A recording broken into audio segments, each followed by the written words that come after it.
દરેક વિદ્યાર્થી મિત્રોનું યુનિક એકેડમીમાં હાર્દિક સ્વાગત છે. આજે આપણે ફરી એકવાર ક્વોન્ટિટી એપ્ટિટ્યૂડના મધ્યક, મધ્યસ્થ અને બહુલક આપણું સિલેબસમાં છે જ આવનારી દરેક એક્ઝામના. એટલા માટે જ મેં આ વિડીયો સ્પેશિયલ લઈને આવી છું, જેથી કરીને સ્ટુડન્ટ્સને રિવિઝન થાય, એમને શોર્ટ ટ્રિક ખબર પડે, કયા ફોર્મ્યુલાથી મધ્યક અને મધ્યસ્થ બહુલક શોધવામાં આવે છે શોર્ટમાં. બરાબર? કેમ કે કોમર્સના સ્ટુડન્ટનું તો મોસ્ટલી 11-12માં આવી ગયું હોય છે, એટલે એમને થોડો ઘણો ખ્યાલ તો હશે જ, પણ જે અધર્સ સ્ટુડન્ટ્સ છે ફેકલ્ટીના, એમને જરા નથી નોલેજ હોતું. તો એટલા માટે આપણે શોર્ટ ફોર્મ્યુલાથી કેવી રીતે મધ્યક, મધ્યસ્થ અને બહુલકને શોધી શકાય છે, અને એના વિશે આપણે થોડો સિલેબસને એકોર્ડિંગ વિડીયો જોઈએ, એક્ઝામ્પલ સોલ્વ કરીએ. કેમ કે લાસ્ટ યરના ઘણા બધા ક્વેશ્ચનો પૂછાયા છે આના રિલેટેડ, અને હમણાં પણ સિલેબસમાં છે જ. આપણે સીસીની છે કે પછી કોન્સ્ટેબલ કે ગમે તેટલી આવનારી ગવર્મેન્ટની એક્ઝામો છે, એમાં સિલેબસમાં છે જ આપણો આ ટોપિક. બરાબર? તો હવે આપણે સ્ટાર્ટ કરીએ. સૌથી પહેલાં જોઈશું કે મધ્યક. બરાબર? તો મધ્યકને એક્સ બાર, એનું શેના દ્વારા દર્શાવવામાં આવે છે? એને એક્સ બાર દ્વારા. બરાબર? ઉપર લાઇનિંગ છે અને એક્સ બાર રીડ કરવામાં આવે છે. તો મધ્યક શોધવાનું સૂત્ર શું છે? અવલોકનો સરવાળો છેદમાં અવલોકનોની સંખ્યા. બરાબર? મેં આખો ડીપમાં તમને આ વિડીયો લઈને આવી છું, જેથી કરીને તમને સમજ પડે. કેમ કે એક્ઝામમાં તમને ગમે તે રીતે મધ્યક, મધ્યસ્થ અને બહુલકના રિલેટેડ ફોર્મ્યુલા પણ પૂછી શકે છે, પછી તમને આવી રીતે ગણવાનું પણ પૂછી શકે છે. તો આપણે બધી રીતે પ્રિપરેશન કમ્પ્લીટ રાખવાની છે. બરાબર? જેથી કરીને આપણા એક પણ માર્ક્સ જાય નહીં. તો મધ્યકનું સૂત્ર સૌથી પહેલાં તો અવલોકનોનો સરવાળો છેદમાં અવલોકનોની સંખ્યા. મધ્યકને શેના દ્વારા દર્શાવવામાં આવે છે? X bar. તમને નીચે ઓપ્શનમાં મૂકી શકે છે કે મધ્યકને શેના સાઇન, તો એક્સ બાર મૂકી શકે છે, એમ પણ મૂકી શકે છે, ઝેડ પણ મૂકી શકે છે. તો તમને ખબર હોવું જોઈએ કે મધ્યકને એક્સ બાર દ્વારા દર્શાવવામાં આવે છે. હવે એનું સૂત્ર શું? અવલોકનોનો સરવાળો છેદમાં અવલોકનોની સંખ્યા. આ મળી ગયો આપણા 2 માર્ક્સ તો અહીં જ બની ગયા આપણા. હવે જોઈએ મધ્યસ્થ. મધ્યસ્થને સાઇન શેના વડે છે? એમ વડે. એમ વડે દર્શાવવામાં આવે છે. હવે એના 2 સૂત્ર કયા છે? એક તો જો પ્રાપ્તાંકોની સંખ્યા એકી સંખ્યામાં હોય તો n+1/2. બરાબર? શું છે સૂત્ર? n+1/2. આ ક્યારે? જ્યારે પ્રાપ્તાંકોની સંખ્યા એકી હોય. હવે આ સૂત્ર ક્યારે યુઝ થાય છે ને, હું આગળના વિડીયો જેમ જેમ બધા બનાવીશ ને, એટલે તમને દરેક એક્ઝામ્પલ સાથે બધું ક્લિયરલી સમજાવીશ ડીપમાં, કે ક્યારે પ્રાપ્તાંકોની સંખ્યા એકી મળે તો n+1 આ સૂત્ર યુઝ થાય, અને જો પ્રાપ્તાંકોની સંખ્યા બેકી હોય તો n/2 બીજો પ્રાપ્તાંક અને +n/2 +1મો પ્રાપ્તાંક /2. બરાબર? શું છે? n/2 પ્રાપ્તાંક n/2 +1નો પ્રાપ્તાંક અને છેદમાં 2. આ શું છે? જ્યારે પ્રાપ્તાંકોની સંખ્યા બેકી મળી હોય તો. આ એકી મળી હોય પ્રાપ્તાંકોની સંખ્યા તો, અને બેકી મળી હોય તો. હવે બહુલક. બરાબર? હવે એકી બેકી સંખ્યા તો બધાને સ્ટુડન્ટ્સને ખબર જ હશે કે 2 વડે વિભાજ્ય હોય તેવી સંખ્યાને બેકી, અને 2 વડે વિભાજ્ય ન હોય તેવી સંખ્યાને એકી સંખ્યા કહેવામાં આવે છે. બરાબર? તો અહીં આપણે મધ્યસ્થનું સૂત્ર, અહીં પણ આપણા 3 માર્ક્સ બની ગયા. એક તો મધ્યસ્થને શેના સાઇન વડે દર્શાવવામાં આવે છે? તો એમ વડે. જો એકી સંખ્યા પ્રાપ્તાંકોની હોય તો કયું સૂત્ર વપરાય છે? n+1 છેદમાં. આ સૂત્રો પૂછાયા છે લાસ્ટ યરમાં. હવે જે પ્રાપ્તાંકોની સંખ્યા બેકી હોય તો n/2 પ્રાપ્તાંક n/2 +1નો પ્રાપ્તાંક અને છેદમાં 2. બની ગયા આપણે આટલા માર્ક્સ અહીં. હવે જોઈશું બહુલક. તો બહુલકને શેના વડે દર્શાવવામાં આવે છે? ઝેડ વડે. બરાબર? બહુલકને ઝેડ વડે દર્શાવવામાં આવે છે. જે સંખ્યા સૌથી વધુ પુનરાવર્તન થતી હોય. હવે જે સંખ્યા સૌથી વધુ પુનરાવર્તન થતી હોય, તમને એક્ઝામ્પલમાં આપણે જોઈશું, સોલ્વ કરશું, તેને બહુલક ઝેડ વડે દર્શાવવામાં આવે છે. તમને પેપર સેટર શું કરશે? તમને મૂકી શકે છે કે બહુલકને શેના વડે દર્શાવવામાં આવે છે? તો એક્સ બાર, એમ, ઝેડ એવા સંખ્યા એવા તમને વર્ડ મૂકી શકે છે.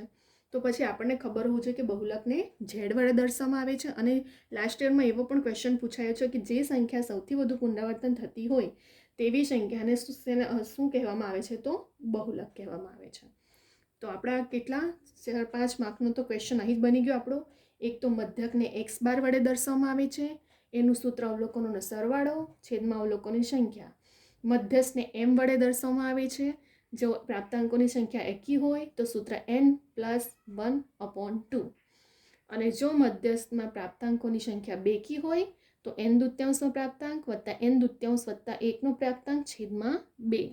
અને જો બહુલક ઝેડ વડે દર્શાવવામાં આવે છે અને જે સંખ્યા સૌથી વધુ પુનરાવર્તન થતી હોય તો તેને બહુલક કહેવામાં આવે છે. હવે મધ્યક, મધ્યસ્થ અને બહુલક વચ્ચે સંબંધનું સૂત્ર પૂછાયા છે. ઝેડ બરાબર 3m - 2x બાર. આ સૂત્ર યાદ રાખજો, તમને ગણતરી કરવામાં બહુ યુઝફુલ છે. કયું છે? જ્યારે મધ્યક પણ આપ્યું હશે એક્ઝામ્પલમાં, ક્વેશ્ચનમાં મધ્યસ્થ પણ આપ્યું હશે અને બહુલક વચ્ચે, તો ઝેડ બરાબર 3m - 2x બાર. હવે આપણે કમ્પ્લીટ થઈ ગયા. અહીં આપણા 5 થી 7 માર્ક્સનું આપણે અહીં જ નીકળી જાય છે. બરાબર, ફોર્મ્યુલા નીકળે છે એકી બેકી સંખ્યામાં, બહુલકનું સાઇન, મધ્યસ્થનું સાઇન, મધ્યકનું સાઇન, મધ્યસ્થનું. હવે આપણે એક ઉદાહરણ જોઈએ, એના દ્વારા સમજીએ. 1 થી 100 સુધીની પ્રાકૃતિક સંખ્યાઓનો મધ્યક કેટલા? હવે શું પૂછ્યું છે અહીંયા કે 1 થી 100 સુધીની પ્રાકૃતિક સંખ્યા. તો આપણને સૂત્ર ખબર છે મધ્યકનું, અવલોકનોનો સરવાળો છેદમાં અવલોકનોની સંખ્યા. તો આપણે સૂત્ર મૂકશું, x બાર એટલે મધ્યક બરાબર સરવાળો છેદમાં સંખ્યા. હવે જ્યારે પ્રાકૃતિક સંખ્યાનો મધ્યકનું સૂત્ર કે તો કયો સૂત્ર વપરાય છે? n દૂત્યાંશ કૌંસમાં a + l કૌંસ પૂરો છેદમાં n. જો પ્રાકૃતિક સંખ્યાનું પૂછાય તો આ સૂત્ર વાપરવું, યાદ રાખજો. n દૂત્યાંશ કૌંસમાં a + l છેદમાં n. આપણને 1 થી 100 આપી દીધું છે, તો આપણે શું કરવાનું?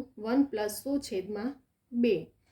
તો 101 થયા છેદમાં 2. 101 ને 2 વડે ભાગશો તો 50.5 આપણો આન્સર મધ્યક મળી ગયો. હવે આપણે ત્યાં પરીક્ષામાં આટલો બધો ટાઈમ નથી હોતો કે આપણે 1 થી લઈને 1 2 3 4 5 6 7 આવ્યું 1 થી 100 સુધી આપણે તો સરવાળા કરવા બેસવું અને પછી એને અવલોકનની સંખ્યા વડે ભાગવાનું. એટલો બધો ટાઈમ ત્યાં નથી. તો પછી આપણે આ શોર્ટમાં પ્રાકૃતિક સંખ્યાનો ફોર્મ્યુલા યુઝ કરવાનો. કયો છે? n દૂત્યાંશ કૌંસમાં a + l upon n. n દૂત્યાંશ. તો આનો મતલબ શું થઈ જાય કે 1 + 100 છેદમાં 2. તો 100 + 1 કરશો તો કેટલા થશે? 101 ના છેદમાં 2 આવ્યા. હવે તમે 101 ને 2 વડે ભાગશો તો 50.5 આપણો આન્સર આવી ગયો. બરાબર, તો આ છે આપણું મધ્યકનું. હવે આપણે જોઈશું બીજો ક્વેશ્ચન. રાહુલ દ્રવિડ 10 ઇંગ્લિશમાં રન 24, 42, 25, 10, 25, 100, 90, 25, 10, 112. તો તેનો બહુલક શોધો. હવે મેં તમને પહેલાં જ કીધું કે જે સંખ્યા સૌથી વધુ પુનરાવર્તન થતી હોય તે સંખ્યાને શું કહેવામાં આવે છે? બહુલક કહેવામાં આવે છે. તો અહીં જે ક્વેશ્ચનમાં આપ્યું છે આપણને, એમાં સૌથી વધારે સંખ્યા કઈ રિપીટ થાય છે? 25. જુઓ, 1 2 3 વખત રિપીટ થાય છે. તો 25 એ શું થઈ ગયું? બહુલક મળી ગયું તરત જ આપણને આન્સર. બરાબર, બહુલક એટલે કે જે સંખ્યા સૌથી વધુ વખત પુનરાવર્તન થતી હોય, રિપીટ થતી હોય, એને બહુલક કહેવામાં આવે છે. તો આપણે અહીં કમ્પ્લીટ આટલું ક્વેશ્ચન અને આટલા ફોર્મ્યુલા એની સમજ ક્લિયર થઈ ગઈ છે. ફરી એક વખત તમને રિવિઝન કરાવી દઉં છું. સૌથી પહેલાં તો મધ્યકને x બાર વડે દર્શાવવામાં આવે છે અને x બાર રીડ કરવામાં આવે છે. બરાબર, એનું સૂત્ર છે, પૂછાય છે. હા, સૂત્ર પણ યાદ રાખજો, કેમ કે લાસ્ટ યરના ઘણા પેપરમાં એક્ઝામના પૂછાયા છે, ફોર્મ્યુલા પણ પૂછાય છે આના. તો મધ્યક બરાબર અવલોકનોનો સરવાળો છેદમાં અવલોકનોની સંખ્યા. મધ્યસ્થને m વડે દર્શાવવામાં આવે છે. જો પ્રાપ્તાંકોની સંખ્યા એકી હોય તો n + 1 છેદમાં 2, અને જો બેકી હોય તો n દૂત્યાંશમાં પ્રાપ્તાંક + n દૂત્યાંશ + 1 છેદમાં 2. હવે આ સૂત્રનો યુઝ ક્યારે થાય છે હું હવે આગળનો વિડીયો બનાવીશ, એમાં તમને મધ્યસ્થ શોધવાનું જ્યારે આવે ત્યારે ક્યારે આ ફોર્મ્યુલા ને ક્યારે આ ફોર્મ્યુલા એ પણ તમને બધું ડીપમાં સમજાવીશ. હવે બહુલક આપણું ક્લિયર થઈ ગયું કે જે સંખ્યા સૌથી વધુ વખત પુનરાવર્તન થતી હોય એટલે એને ઝેડ વડે દર્શાવવામાં આવે છે. બીજું એક ક્વેશ્ચન પૂછાય છે લાસ્ટ યરમાં કે મધ્યક, મધ્યસ્થ અને બહુલક વચ્ચેનો સંબંધ તમને રકમ આપી દીધી હશે તો પછી આપણે શોર્ટમાં આ ફોર્મ્યુલા યુઝ કરવાનું આવશે. ઝેડ બરાબર 3m - 2x બાર. m એટલે મધ્યસ્થ, 2 અને x બાર એટલે મધ્યક, ઝેડ એટલે બહુલક. 3 3 વપરાઈ ગયું, મધ્યક પણ વપરાઈ ગયો, મધ્યસ્થ અને બહુલક. હવે આગળના જ્યારે મેં વિડીયો લાવીશ ક્વેશ્ચન દરેકના એક્ઝામ્પલના લાવીશ મેં કે કેવી રીતે કયા સૂત્ર ક્યારે યુઝ થાય છે આ ત્રણેના, મધ્યક, મધ્યસ્થ અને બહુલક, અને કેવા ટાઈપના ક્વેશ્ચનો પૂછાયા છે લાસ્ટ યરમાં અને આવનારી એક્ઝામમાં પણ પૂછાશે જ, કેમ કે સિલેબસમાં તો છે જ આપણા. અને જેવી રીતે આપણે શોધ્યું કે 1 થી 100 સુધીની પ્રાકૃતિક સંખ્યાનો મધ્યક કેટલો, તો પ્રાકૃતિક સંખ્યા 1 થી 100 કરવા તો એક્ઝામમાં એટલો બધો ટાઈમ જ નથી આપણી પાસે કે પછી સરવાળા કરવા બેસશો. તો આપણે ઇન શોર્ટમાં કયું સૂત્ર વાપરી લેવાનું? પ્રાકૃતિક સંખ્યા કહી તો n દૂત્યાંશ કૌંસમાં a + l કૌંસ પૂરો છેદમાં n. તો 1 + 100 કરો છેદમાં 2, 101 ના છેદમાં 2. ઇન શોર્ટમાં ફોર્મ્યુલા જો યાદ નહીં રહે, આ બધું કરવાનું ના હોય તો જો 1 થી 100 સુધી પ્રાકૃતિક કહે ને તો 2 રકમનો સરળ કરીને એને 2 વડે ભાગી દેજો, બરાબર. ત્યાર પછી રાહુલ દ્રવિડે ઇંગ્લિશમાં જે રકમો બધી આપણને આપી છે એમાં તો બહુલક શોધો. તો બધી સંખ્યામાં સૌથી વધુ વખત રિપીટ થતી સંખ્યા કઈ છે? 25. તો 25 શું થઈ ગયું? આપણો બહુલક થઈ ગયો, બરાબર.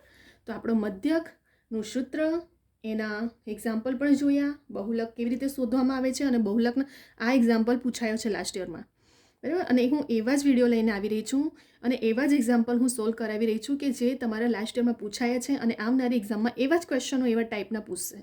એના બહારનું સિલેબસનું બહારનું કંઈ પૂછવાનું નથી.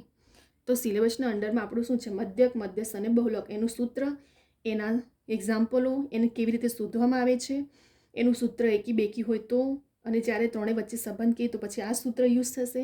હવે આ સૂત્રનો યુઝ કરીને આપણે કેવી રીતે મધ્યસ્થ અને મધ્યક શોધવામાં આવશે એ પણ હવે આપણે નેક્સ્ટ વિડીયોમાં જોઈશું, બરાબર. અહીં આપણું ક્લિયર થઈ ગયું છે અને તમે આનો સ્ક્રીનશોટ પણ લઈ શકો છો, જાતે પણ પ્રેક્ટિસ કરો. જો વિડીયો તમે જુઓ છો તો નોટબુક કે પેનમાં રિવિઝન માટે રાખો ને, જેથી કરીને તમારી પ્રેક્ટિસ થશે તો વધારે તમને રિવિઝનમાં એક્ઝામના ટાઈમે કામ લાગશે, બરાબર. વિડીયો ડાઉનલોડ કરી લો, અદરવાઇઝ બીજાને શેર પણ કરો સ્ટુડન્ટ્સને, એમને સુધી પણ પહોંચે, બરાબર. કેમ કે આ કોમર્સમાં તો આવે છે, 11th-12thનો જ છે જ આ ટોપિક આપણો, અને દરેક સ્ટુડન્ટ્સને મોસ્ટલી યુઝફુલ છે. તો ફક્ત કોમ્પિટિટિવ એક્ઝામના સ્ટુડન્ટ્સ માટે આ વિડીયો નથી, બીજા બધા સ્ટુડન્ટ બી, કોમર્સના સ્ટુડન્ટ 11th-12th બધાને યુઝફુલ છે, બરાબર. તો અહીં આપણો કમ્પ્લીટ થઈ ગયો છે આ ટોપિક. હવે આપણે નેક્સ્ટ વિડીયોમાં એક્ઝામ્પલ જોઈશું બીજા બધા પણ, બરાબર. જો તમને આ વિડીયો ગમે તો લાઇક, શેર, સબસ્ક્રાઈબ, કમેન્ટ કરો અને બીજા બધા સ્ટુડન્ટને પણ શેર કરો, જેથી કરીને દરેક સ્ટુડન્ટ સુધી આ વિડીયો પહોંચે. અને જેવી રીતે મેં તમને કીધું છે કે મારી કવિતા યુનિક એકેડમી શું છે, આઈડી છે ઇન્સ્ટાગ્રામ, તો તમને કંઈ ક્વેશ્ચન ક્વેરી હોય તો તમે મને પૂછી શકો છો એક્ઝામના રિલેટેડ, બરાબર. હવે અહીંયા આપણે વિડીયોને સ્ટોપ કરીએ છીએ. હવે આપણે નેક્સ્ટ વિડીયોમાં બીજા બધા એક્ઝામ્પલો પણ લઈને આવશું.